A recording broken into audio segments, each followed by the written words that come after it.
योहान म्हणतोय मुलांनो ही कशी आहे, शेवटली घटका आहे. म्हणजे शेवटल्या घटकेमध्ये ख्रिस्त विरोधक येणारे हे तुम्ही ऐकलेले, बरोबर आहे.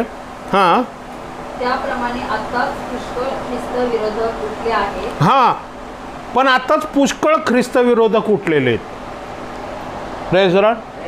मग ख्रिस्त विरोधक इथं काय दिलेले आहेत, नीट लक्षात घ्या. अनेक ख्रिस्त विरोधक उठलेले जगामध्ये, पुष्कळ ख्रिस्त विरोधक उठलेले, बरोबर आहे ना. पण एक शेवटली घटका ज्यावेळेस येणार आहे, या ख्रिस्ताचं ज्यावेळेस दुसरं आगमन होणार आहे पृथ्वीवरती, मनुष्याला दिसणारं, आणि स्वर्गारोहणाची वेळ होणार आहे, त्यावेळेस द अँटिक्राइस्ट एक ख्रिस्त विरोधक शेवटच्या काळात एक येणार आहे. तो वेगळा असणार आहे, ह्या अनेक ख्रिस्त विरोधकासारखा नसणार आहे तो. Praise Lord. म्हणजे आम्हाला समजणं गरजेचं की आज जगामध्ये अनेक ख्रिस्ताला विरोध करणारे आहेत, पण एक ख्रिस्त विरोधक असा येणार आहे जो आल्यानंतर ती शेवटची घटका असणार आहे. आणि तो आपण प्रगटीकरणाच्या 13व्या अध्यायामध्ये पाहते. तर तो मुलांनो एक शेवटच्या घटकेमध्ये ख्रिस्त विरोधक येणार आहे हे तुम्ही जाणून घ्या, ह्याबद्दल ज्ञान करा. पण त्याच्या आधी अनेक ख्रिस्त विरोधक येतील जे ख्रिस्ताला विरोध करतील. आता 19 वचन. आपल्यातूनच ते निघाले तरी ते आपले नव्हते. हां, आपल्यातूनच ते निघालेले आहेत. Praise the Lord.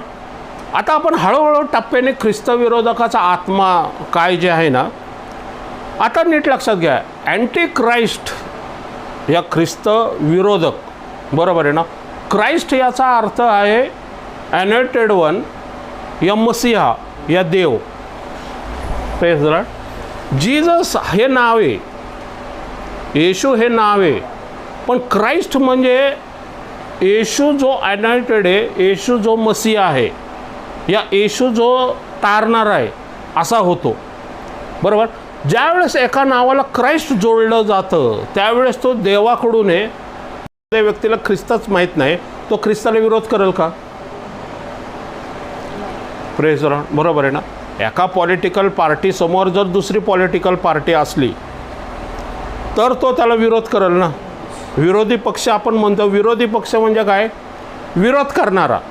कोणाला विरोध करणारा? जो सत्तेमध्ये आहे त्याला विरोध करणारा, बरोबर आहे ना. म्हणजे जर एखाद्या व्यक्तीला ख्रिस्तच माहीत नाही, ज्यांना ख्रिस्त माहिती आहे त्यांच्यातूनच येणार आहे आणि तो ख्रिस्ताला विरोध करणार आहे. प्रत्येक मनुष्य हा भ्रष्ट स्वभावामुळं, या पापामुळं काय झालेलं आहे, त्याच्या अंतःकरणामध्ये वासना आहेत. आणि वासना ज्याला म्हणतो ना, ह्या वासनाचा अर्थ काय माहिती का? ॲट्रॅक्ट, एका भ्रष्ट स्वभावाला आकर्षित होणं, इच्छेला आकर्षित होणं, स्वभावाला आकर्षित होणं, विचार कल्पनेला आकर्षित होणं. हवेसमोर जर फळ नसतं, बरोबर आहे, आणि फळाबद्दल जर आज्ञा नसती तर त्याला हवेला अट्रॅक्ट करायला सैतानाला काय कारण होतं? देवाची आज्ञा की फळ खाऊ नको. परमेश्वराचं काय वचन होतं? फळ खाऊ नको. पण सैतान हवेला काय मोह घालत होता की तू फळ खा. म्हणजे फळ खा नि काय होणार आहे? आज्ञाभंग होईल आणि तिच्यात पाप येईल, आणि पाप आल्यामुळं तिच्यात मरण येईल. म्हणजे तिच्यामध्ये काय आहे? मोह आहे, म्हणजे वासना आहे. तिच्या वासनेची काय आहे? वासनेमध्ये इच्छा काय आहे की मला फळ खायला हवं. कारण तो सांगतो फळ चांगले आहे, दिसायला मनोहर आहे, खाण्यास रुचकर आहे, या फळामध्ये ज्ञान आहे, तू देवासारखी होशील, बरोबर. हे काय करतोय? तो तिला भुलवतोय. विचक्राफ्ट म्हणजे काय माहिती का? भुलवणं, आकर्षण करणं, तुमच्यासमोर असं काहीतरी प्रतीक उभं करणं की तुम्हाला तो सुटका देणारा, तारण देणारा, आशीर्वाद करणारा, या तुमचा बचाव करणारा, असं मग तो व्यक्ती असू शकतो, मूर्ती असू शकतो, या कुणी एखादा महात्मा संत पण असू शकतो. सैतान त्याच्यातर्फे व्यक्तीला मोह घालतोय. सैतानाची इच्छा काय की मानवाने मला नमन करावं, या माझं वर्शिप करावं, माझी स्तुती आराधना करावी, मला देव मानावं. तसंच अरण्यात ज्यावेळेस येशू ख्रिस्ताची परीक्षा सैतानाकडून घेण्यात आली, त्यावेळेस येशूची पण परीक्षा झाली, त्यावेळेस परीक्षा घेणारा कोण आहे? सैतानच आहे.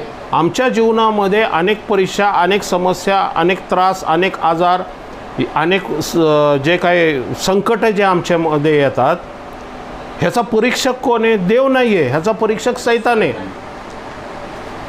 Praise the Lord. वचन सांगते ज्यावेळेस येशू अरण्यात गेला, त्याच्या आधी पवित्र आत्म्याने परिपूर्ण झाला आणि मग तो अरण्यात गेला. वचन सांगते की येशूला आत्म्याने अरण्यात नेलं. म्हणजे पवित्र आत्मा हा परीक्षा होण्याच्या आधी येशूला मिळाला का परीक्षा होण्याच्या नंतर मिळाला? होण्याच्या आधी मिळाला, बरोबर आहे ना. आणि मग त्याने अरण्यात नेलं. Praise the Lord. बरोबर. म्हणजे परीक्षा कसं आहे की पवित्र आत्मा कोण आहे? शिक्षक आहे.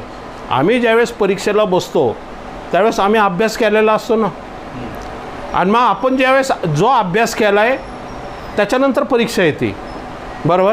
पण आपल्याला शिकवलेलं असतं मग आपली परीक्षा होती. Praise the Lord. तसंच आहे पवित्र आत्मा ज्यावेळेस तुमच्यावर संकट येतात, प्रॉब्लेम येतात, समस्या येतात, कुठले आजार येतात ना, त्यावेळेस एक लक्षात ठेवा, तुमच्याबरोबर पवित्र आत्मा आहे, ज्याची मदत तुम्हाला घेणं गरजेचं आहे, ज्याची सहाय्यता घेणं गरजेचं आहे. सैतान कितीही मोठ्या प्रमाणात तुमच्यावरती घालत असेल, हल्ला करत असेल, तर माझ्या मुखातून त्या माझ्यासमोर असलेल्या व्यक्तीला मी नमन करावं का नाही, का मी वचनानुसार चालावं, ते समजणं आम्हाला गरजेचं आहे. येशू काय म्हणतो? सैतान त्याला मोह घालतो की मला नमन कर, पण तिथं काय म्हटलेलं आहे? वचनात असं लिहिलेलं आहे. येशू फिजिकली भांडतो का त्याच्याबरोबर? आम्हाला फिजिकली भांडायचं नाही आहे.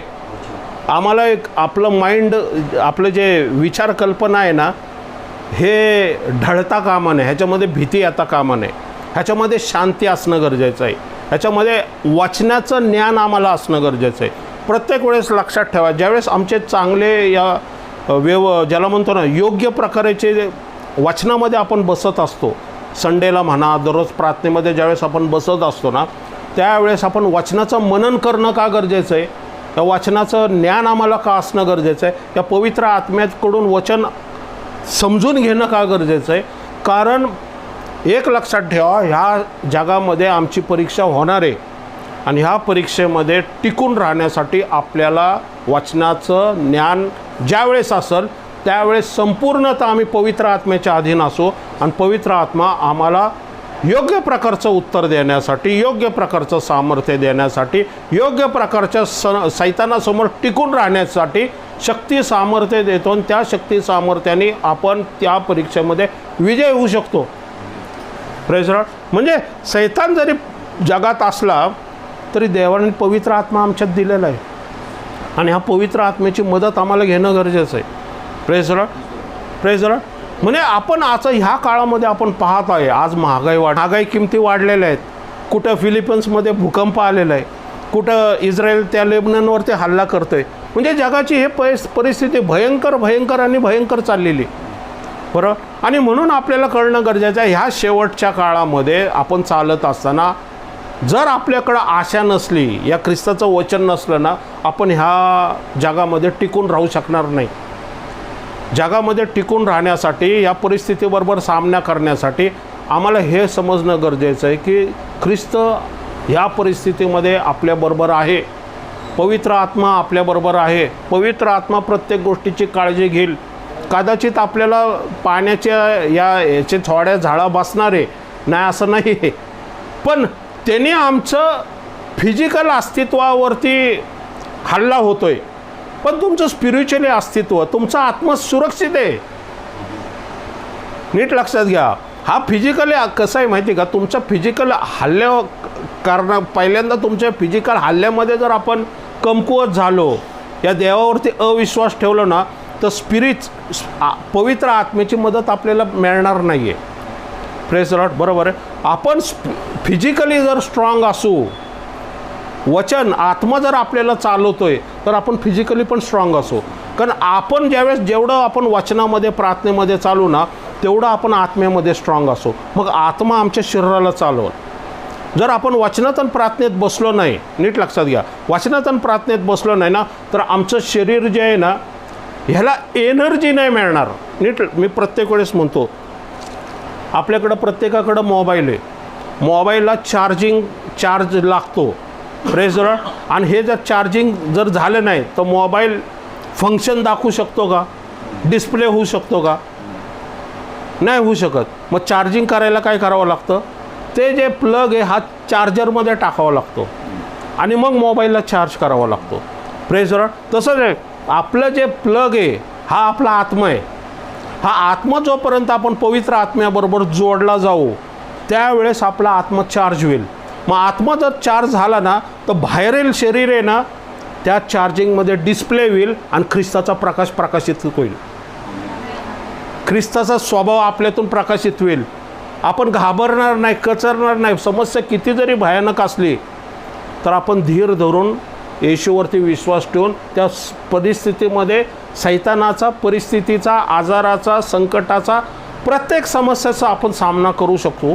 कारण वचनामध्ये दिलेले येशू म्हटलेलं आहे, मी तुला टाकणार नाही, सोडणार नाही, युगाच्या अंतापर्यंत मी सदैव तुझबरोबर राहील. Praise the Lord. होईल त्रास, होईल समस्या, काळजी करू नका. एक दृढ लक्षात ठेवा, सैतान जो आवाज घालतो ना तुमच्या कानामध्ये, जो भीती घालतो, जो कन्फ्युजन घालतो, जो तुमच्यामध्ये शंका निर्माण करतो वचनाबद्दल, ख्रिस्ताबद्दल, त्याचं ऐकू नका. येशूच्या नावात त्याला हाकलून लावा. म्हणून आम्ही ज्यावेळेस वचनात स्ट्रॉंग असू ना, संकट समयामध्ये आमच्या मुखातून निगेटिव्ह कधी येणार नाही. आमच्या मुखातून नेहमी वचन येईल. Praise lord. नुसतं म्हणतात ना all is well, all is well म्हटल्याने ऑल इज वेल होत नाही. ऑल इज वेल म्हणण्यासाठी स्पिरिच्युअली शक्ती लागते. मग ती ऑल इज वेल म्हणण्याऐवजी तुमच्यात वचन पाहिजे. वचन असलं तर तुमचा आत्मा स्ट्रॉंग होईल. जर तुमचा आत्मा स्ट्रॉंग होईल तर तुमचं शरीरही स्ट्रॉंग होईल. कारण आत्मा हा शरीराला चालवेल आणि मग शरीर भक्कम असेल, शरीर स्ट्रॉंग असेल, शरीर वचनामध्ये विश्वासू असेल, शरीर डगमगणार नाही आणि शरीर प्रत्येक समस्यामध्ये टिकून राहील आणि टिकून परीक्षेमध्ये विजय होईल. Praise the Lord. म्हणून तो काय म्हणतो, अरे सैताना मागं हो. याचा अर्थ येशू इनडायरेक्टली म्हणतो, तू माझा देव नाही आहे, मी तुला नमन करणार नाही. माझा देव परमेश्वर आहे, मीच त्याला नमन करणार. आणि सैतानाला कळतं येशूला संपूर्ण वचन पाठ आहे, मी त्याला हरू शकणार नाही. ज्यावेळेस तुम्हाला वचन माहिती आहे आणि वचनाने तुम्ही क्लेम कराल ना, तीच तुमची विजयी लढाई आहे. Praise Lord. सैतान हल्ला करण्यासाठी काय आमच्याकडं एकच गोष्ट आहे, वचनाची तलवार. Praise Lord. आणि जर तुमच्याकडं वचन नसेल तर तुमच्या तलवारीचा काय उपयोग नाही. म्हणजे तुम्ही तलवार चालवू शकणार नाही. पण ही तलवार कशी असते, तर तलवार म्हटल्यावरती त्याला धार पाहिजे. तलवारीला नेहमी डागडुजी करायला पाहिजे. तलवारीला नेहमी धार देणं गरजेचं आहे. आणि जर तलवार, आता आमचं जे आर्मीमध्ये आम्ही होतो त्यावेळेस आम्हाला दर शनिवारी आहे ना, आमचं जे एक रायफल असायची, बंदूक असायची ना, त्याची साफसफाई करायला लागायची. बरोबर. का साफसफाई करायला लागायची? कारण ती परफेक्टपणे चालण्यासाठी त्याचं साफसफाई होणं गरजेचं असतं. तसंच आहे, जर तुमच्याकडं तलवार आहे तर तलवार जर मॅनेट टाकली, या वचनच वाचलं नाही तर तलवार धारेदार होणार नाही, ती बोदट होईल आणि तुम्ही जरी सैतानावरती मारली तरी त्याला लागणार नाही. म्हणजे आमची तलवार कशी पाहिजे, धारेधार. आणि वचन सांगते की तलवार ही दुधारी आहे, एक धार नाही आहे त्याला, दुधारी म्हणजे इकडून पण आणि तिकडून पण. Praise Lord. आणि ती शार्प पाहिजे. ही शार्प कधी होईल, ज्यावेळेस आपण डेली वचनामध्ये बसू आणि वचन म्हणजे आमच्या अंतःकरणामध्ये असलेला तो म्हणणं आहे. ज्यावेळेस आपण वचनाचं सेवन करू त्यावेळेस संकट समस्यामधून आमच्या मुखातून वचन निघतील. आणि ज्यावेळेस वचन निघेल त्यावेळेस सैतान, परिस्थिती, या प्रॉब्लेम, समस्या, आजार हे निघून गेल्याशिवाय राहणार नाही. Praise Lord. का माहिती का? कारण तुम्ही तलवार चालवतात आणि त्या तलवारीचा रिझल्ट हा सुटका आहे. Praise Lord. म्हणून आम्ही वचनामध्ये डेली का म्हणतो, मी वचनामध्ये स्ट्रॉंग असा, वचनामध्ये खंबीर असा, वचनामध्ये चाला. का माहिती का? कारण वचन हेच फक्त तुमचं असलेलं वापरण्याचं तलवार आहे जी सैतानावरती तुम्ही चालू शकता. जसं येशूने चालवली. येशू फिजिकली लढला नाही त्याच्याबरोबर, कशाच्याद्वारे लढला? वचनाबरोबर लढला. ओके. आता अँटिक्राइस्ट जो येणार आहे, मी आत्ताच मागाशी म्हटलं, अँटिक्राइस्ट जो येणार आहे हा अँटिक्राइस्टला सैतान चालवणार आहे. प्रकटीकरणाच्या 13व्या अध्यायामध्ये जो अँटिक्राइस्ट आहे, अँटिक्राइस्ट हा व्यक्ती आहे, पण चालवणारा कोण आहे त्याला? सैतान मागून स्पिरिच्युअली शक्ती. Praise Lord. आपण ज्यावेळेस येशूवरती विश्वास ठेवतो, प्रेज लॉर्ड, कुठला आत्मा आपल्यामध्ये काम करतो? पवित्र आत्मा काम करतो. पवित्र आत्मा हा कुठून आहे? पवित्र आत्मा देवाकडून आहे. बरोबर आहे. तसंच ज्या वेळेस अँटी ख्राइस्ट ख्रिस्तविरोधक आत्मा काम करेल, त्यावेळेस त्याच्यावरती, या लोकांवरती कुठला आत्मा काम करणार आहे? सैतानाचा आत्मा. आपण जर येशूवरती विश्वास ठेवलेला तर आपल्यावरती येणार पवित्र आत्मा. पण जे येशूवर विश्वास ठेवत नाही ते कोणासाठी मोकळे झालेले? सैतानासाठी. Praise lord. बरोबर. आणि म्हणून आपण पाहतो, आपण जाऊया आता ख्रिस्तविरोधकाचा आत्मा म्हणजे काय हे नीट समजून घेऊया आपण. 1 योहान याचा 2 अध्याय 19 वचन. नाही करू शकणार. म्हणजे ख्रिस्तविरोधकाचा आत्मा म्हणजे ज्याला ख्रिस्त माहिती आहे त्यांच्यामधूनच निघणारा आत्मा आहे, या व्यक्ती असणार आहे. पण त्या व्यक्तीला चालवणार कोण आहे? सैतान चालवणार आहे. तो नाकारतो. म्हणजे ख्रिस्तविरोधक काय करतो? येशूला देव म्हणणं नाकारतो. परमेश्वरामध्ये जे नातेसंबंध आहे ना त्यालाच नाकारणं. म्हणजे येशू हा देवाचा एकुलता एक पुत्र ह्याला नाकारणं. येशूला स्वर्गातून परमेश्वराने पाठवलं ह्याला नाकारणं. येशू हा क्रूस खांबावरती आमचं रक्त, त्याने आमच्या रक्त या पापाची क्षमा केली ह्याला ना. कारण जर तो एकुलता एक पुत्र पाठवलाच गेला नाही, जर परमेश्वराचं रिलेशन, एकुलता एक पुत्राचं रिलेशन जर नाकारलं तर पुढचं सगळंच नकार होतं ना. म्हणजे मसीहा अजूनपर्यंत आला नाही. हा सुद्धा एक ख्रिस्तविरोधकाचा आत्मा आहे जो क्लेम करतो की अजूनपर्यंत पृथ्वीवरती मसीहा अजून आलेलाच नाही आहे. ठीक. स्पिरिट ऑफ अँटिक्राइस्ट म्हणजे कोण आहे? बराब्बा हा जणू काय अँटिक्राइस्टचं रूप घेतोय. बरोबर. आणि ख्रिस्त हा देवाकडून असलेला पुत्र आहे. पण ख्रिस्ताच्या जागी ते कोणाचा स्वीकार करतात? बराब्बाचा स्वीकार करतात. अँटिक्राइस्ट असंच करणार आहे शेवटच्या काळी. Praise Lord. पहा, शेवटच्या काळी एलिया येणार आहे. त्यांनी काय म्हटलेले? हे कुठं लिहिले? मलाकी याचा 4 अध्याय 5 आणि 6 वचन. म्हणजे शेवटचा काळ जो योहान म्हटला की ज्यावेळेस शेवटचा समय येईल त्यावेळेस तो अँटिक्राइस्ट प्रगट होईल.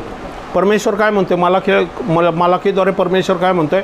ज्यावेळेस शेवटचा काळ येईल त्यावेळेस मी तुम्हाला कोणाला पाठवेल? मी तुमच्यासाठी एलियाला पाठवेल. आणि एलिया काय करेल? पित्याचं हृदय पुत्राकडं आणि पुत्राचं हृदय पित्याकडं करेल. Praise Lord. म्हणजे एलिया येऊन काय करणार आहे? एलिया येऊन येणाऱ्या मसीहाची घोषणा करणार आहे. Praise Lord. म्हणून ज्यावेळेस योहान संदेष्टा होता, योहान संदेष्टाला ते काय म्हटले? तू एलिया आहे का? योहान म्हटलं मी एलिया नाही आहे. मग ते म्हटलं एलिया जर तू नाही आहे तर याचा अर्थ ख्रिस्त म्हणजे येशू हा मसीहा नाही आहे. Praise Lord. कळते तुम्हाला? म्हणजे ते त्यांचं काय, ते त्यांना काय वाटलं की मसीहा हा एलिया येईल आणि मग ख्राइस्ट येणार आहे. पण नीट लक्षात घ्या, प्रथम पापाची क्षमा आहे. म्हणजे प्रथम वालंडन सण आहे. वालंडन सण नंतर पेंटिकॉस्टल सण आहे. पेंटिकॉस्टल सण नंतर कर्णाचा सण आहे. प्रेज. वालंडन सण हा प्रथम काय? जर पापाची क्षमा झाली नाही, बरोबर, आणि पापाची क्षमा कोण करणार आहे? मसीहा करणार आहे, ख्रिस्त करणार आहे. प्रेज. ख्रिस्त जर आला नाही तर पवित्र आत्मा नसणार. पवित्र आत्मा नसणार तर माणसाचे शरीर मंदिर बनवू शकणार नाही. माणसाचे शरीर जर मंदिर बनवू शकणार नाही तर परमेश्वराची मिनिस्ट्री, या देवाचं राज्य या पृथ्वी तलावरती उभं राहू शकणार नाही. 120 मधून असलेले लोक आज जगामध्ये एवढी मोठी सुवार्ता का गाजत आहे? तुम्ही इथं का आलेलं आहे? कारण देवाचा आत्मा ऑलरेडी इथं काम करतोय. Praise Lord. म्हणजे याचा अर्थ काय की कृपेचा काळ चालू आहे. प्रथम येशू कृपेचा काळ चालू करणार आहे. दुसरा जो येशू येणार आहे, दुसऱ्या वेळेस जो येशू आहे तो न्यायाच्या काळासाठी येणार आहे आणि त्यावेळेस एलिया येणार आहे. Praise Lord. म्हणजे मलाखीमध्ये काय दिलेलं आहे की एलिया येणार आहे. पण एलिया काय करणार आहे? अँटिक्राइस्टच्या आधी येणार आहे सांगायला की ह्याच्यानंतर अँटिक्राइस्ट येणार आहे, त्याच्या आधी येशूचा तारणारा म्हणून स्वीकार करा. Praise lord. बरोबर. कारण मसीहा हा कोण आहे? पापाची क्षमा करणारा, सुटका देणारा, सार्वकालिक जीवन देणारा. तर अँटिक्राइस्ट कोण आहे? अँटिक्राइस्ट आहे नाशाचा पुत्र, जो पाप करायला भाग पाडणार आहे, जो मोह घालणार आहे आणि जो नरकामध्ये नेऊन जगाचा नाश करणार आहे. अँटिक्राइस्ट याचा अर्थ काय की ख्रिस्ताची जागा घेणारा आणि स्वतःलाच ख्रिस्त म्हणवणारा. पहा, बराब्बा आणि ख्रिस्त आहे. त्यांनी बराब्बाचा स्वीकार केला पण ख्रिस्ताला काय केलं? वधस्तंभावरती खेळलं, बरोबर. म्हणजे बराब्बाचा स्वीकार केला याचा अर्थ कोण? बराब्बा कोण आहे? पापी आहे, नाशाचा पुत्र आहे आणि तो सार्वकालिक जीवन त्याच्यामधून मिळणार नाही, त्याचा त्यांनी स्वीकार केलेला आहे. अँटिक्राइस्टच्या वेळेस यहूदी आत्ता ख्रिस्ताला मानतात आहे का? नाही आहे. मग ख्रिस्ताला जर मानत नाही आहे तर परमेश्वर त्यांना आत्ता संधी देते. ज्यावेळेस परराष्ट्रीयांची वेळ संपणार आहे त्यावेळेस अँटिक्राइस्ट येणार आहे. पण अँटिक्राइस्टच्या आधी पहिल्यांदा जे पवित्र आत्म्या, या देवाची जी लेकरं आहेत, या ख्रिस्ताची जी वधू आहे, ते स्वर्गारोहण होऊन निघून जाणार आहे. कारण वचन सांगते की पवित्र आत्म्यामुळं आज जगामध्ये पवित्र आत्मा अँटिक्राइस्टला विरोध करतोय. कारण ख्रिस्त ऑलरेडी प्रगट होत आहे, ख्रिस्ताचा प्रकाश अजून चालत आहे, ख्रिस्ताची सुवार्ता चालू आहे, ख्रिस्ताचे जे कृपेचा काळ अजून चालू आहे. ख्रिस्त आणि अँटिक्राइस्ट ॲट अ टाईम नाही प्रगट होणार. बराब्बाला स्वीकार केला त्यावेळेस येशूचं कंडिशन, येशूला पुढची स्टेप काय होती? क्रूस खांब, बरोबर. म्हणजे पृथ्वीवरती कोणाचं काम होतं चालू? बराब्बाचं काम होतं. त्यावेळेस ख्रिस्त कुठे गेला? क्रूस खांबावरती गेला, बरोबर. जर ख्रिस्त नसेल तर कोण येणार आहे? अँटिक्राइस्ट. दोघं एकाच वेळेस नाही ऑपरेट होणार. नीट लक्षात घ्या. आज येशू का ऑपरेट होतं? येशूचं प्रगटीकरण, येशूची कृपा का चालू आहे? कारण पवित्र आत्म्याचं काम चालू आहे. ज्यावेळेस स्वर्गारोहण होऊन निघून जाईल मंडळी, त्यावेळेस अँटिक्राइस्ट येईल, बरोबर. आणि मग पृथ्वीवरती विरोध करणारा आत्मा, अँटिक्राइस्टला विरोध करणारा आत्मा, पापाला विरोध करणारा आत्मा, अनितीला विरोध करणारा आत्मा नसणार आहे. आणि जर विरोध करणारा आत्माच नाही आहे तर अँटिक्राइस्ट पूर्ण जगाचं कंट्रोल करणार. कळतं का तुम्हाला? आज विरोध होत आहे, बरोबर, पण सुवार्ता गाजवली जाते. कारण येशू हा त्या सैतानापेक्षा मोठा आहे. कारण परमेश्वराने संधी दिली, त्यावेळेस जर संधीचा फायदा घेतला नाही तर जलप्रलय येणार. नोहा आत गेल्यानंतर जलप्रलय येणार आहे. नोहा जोपर्यंत बाहेर आहे, तारू बांधत आहे, तोपर्यंत जगाची मजा हजा आहे. ज्या दिवशी नोहा तारवत जाईल त्यावेळेस जलप्रलयाने संपूर्ण जगाचा नाश होईल. आज जग आनंदामध्ये, म्हणजे आनंदामध्ये, आणि जगाला आज कृपेच्या काळामध्ये संधी आहे. म्हणून जगाला अजून अँटिक्राइस्ट बघायला मिळाला नाही, अजून बघायला मिळत नाही आहे. पण ज्यावेळेस मंडळी निघून जाईल त्यावेळेस ह्यापेक्षा भयानक परिस्थिती असणार आहे. त्यावेळेस तो प्रगट होणार आहे, नाशाचा पुत्र. Praise Lord. पहिल्यांदा तो शांती देईल. या युद्धापासून तो काय करेल? लोकांना वाचवल. या एक करार होणार आहे. पुढे वचन सांगते त्यांनी देवाविरुद्ध आणि स्वर्गाविरुद्ध निंदा करण्याचं काय केलेलं आहे? तोंड सोडलेलं आहे. म्हणजे तो देवाविरुद्ध बोलल आणि जे स्वर्गारोहण झाले त्यांच्या विरुद्ध पण बोलल. Praise lord. बरोबर. आता नीट लक्षात घ्या. अँटिक्राइस्ट काय करणार आहे? जे ख्रिस्ताचे आहेत, बरोबर आहे ना. बराब्बा आला, कोणाला मारावं लागलं? येशू ख्रिस्ताला मारावं लागलं. म्हणजे अँटिक्राइस्टचा ज्यावेळेस काळ सुरू होतो त्यावेळेस ख्रिस्ताला क्रूस खांबावरती मारावं लागलं. Praise Lord. अँटिक्राइस्ट येईल, पहिल्यांदा तो कोणाला मारणार आहे? 2 संदेष्टांना. अँटिक्राइस्टचं काम काय करणं असतं? जो ख्रिस्ताची सुवार्ता सांगतो त्याला विरोध करणं, बरोबर. परमेश्वराच्या एकुलत्या एका पुत्रालाचं संदेश सांगणाऱ्याला विरोध करणं, याचा अर्थ अँटिक्राइस्ट आहे. वचन सांगते की तो देवाविरुद्ध आणि स्वर्गारोहण झालेल्या लोकांविरुद्ध बोलल. म्हणजे तो म्हणाल हे एवढी लोक, जे करोडो लोक स्वर्गारोहण गेलेले आहेत, त्याच्याबद्दल तो म्हणाल हे UFO वगैरे जे काही गोष्टी आहेत ना, त्यांनी कदाचित ते निघून गेले असतात. पवित्र जनाबरोबर लढण्याची त्याला जिंकण्याची मुभा देण्यात आलेली आहे. म्हणजे तो काय करणार आहे? पहिले 3.5, आता रेड हायपर आलेले आहेत. आणि कोण कोण म्हणतात की रेड हायपर ऑलरेडी जाळलेले आहेत आणि त्याची राख त्यांच्याकडे आहे. ओके. आता रेड हायपर, या तांबडी कलवडची राख हे मंदिर शुद्ध करण्यासाठी आहे. आणि म्हणजे मंदिराची तयारी ऑलरेडी त्यांची झालेली आहे. म्हणजे मंदिराचे जे इक्विपमेंट्स या त्याचे जे याजकगण आहे त्यांचे पोशाख वगैरे सर्व त्यांच्याकडे रेडी आहे. ओके, याचा अर्थ मंदिर कधीही बांधू शकतात ते. Praise the Lord. म्हणजे वचन सांगते आपल्याला की ते पहिले 3.5 वर्ष 9:27 दानिएलाच्या तो अन्न बली आणि मंदिराच्या सर्व गोष्टीला मोकळीकता देईल. पण पुढचे जे 3.5 वर्ष आहे वचन काय सांगते, पवित्र जनाला जिंकण्याची बरोबर मुभा देण्यात आलेली. म्हणजे काय करल, तो अन्न बली बंद करल आणि अँटिक्राइस्ट स्वतःच मंदिरामध्ये जाईल आणि मंदिरामध्ये बसल की मीच ख्रिस्त आहे, मीच मसीह आहे.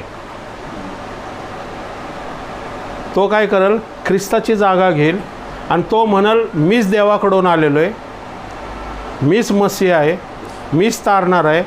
जे सांगितलं होतं एलिया संदेश त्याप्रमाणे तसंच मी आलेलो आहे आणि मीच तुम्हाला स्वर्गाकडे घेऊन जाणार आहे. हा अँटिक्राइस्ट घोषित करणार आहे. Praise the Lord. आणि मग ज्यावेळेस तो घोषित करल त्यावेळेस मग यहुदी लोक जे आहेत ना, काही यहुदी लोक त्याच्या बाजूने असतील, काही यहुदी लोकांना सत्य कळल.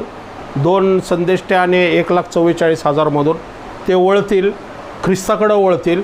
वचन काय सांगते की मुभा देण्यात आलेली. त्यावेळेस येशू ख्रिस्तावरती विश्वास ठेवणाऱ्यांचं काय होईल, संपूया आपण, वाचा पुढं. सर्व वंश लोक, निरनिराळ्या भाषा बोलणारे, म्हणजे संपूर्ण पृथ्वीवरच्या लोकांना जिंकण्याची, त्यांच्यावरती राज्य करण्याची चिन्ह चमत्कार. त्यावेळेस मोठ्या प्रमाणात चिन्ह चमत्कार करल. तो आकाशातून अग्निपाडसुद्धा पाडल, तो भविष्यवाणी करल, तो पृथ्वीवरती शांतता आणल. त्याच्याद्वारे त्याच्या मूर्तीला नमन केल्याने या त्याला नमन केल्याने अनेक आजार बरे होतील, चिन्ह चमत्कार पृथ्वीवरती घडतील. Praise the Lord. असं सामर्थ्य जे आहे सैतान त्या अँटिक्राइस्टला देईल.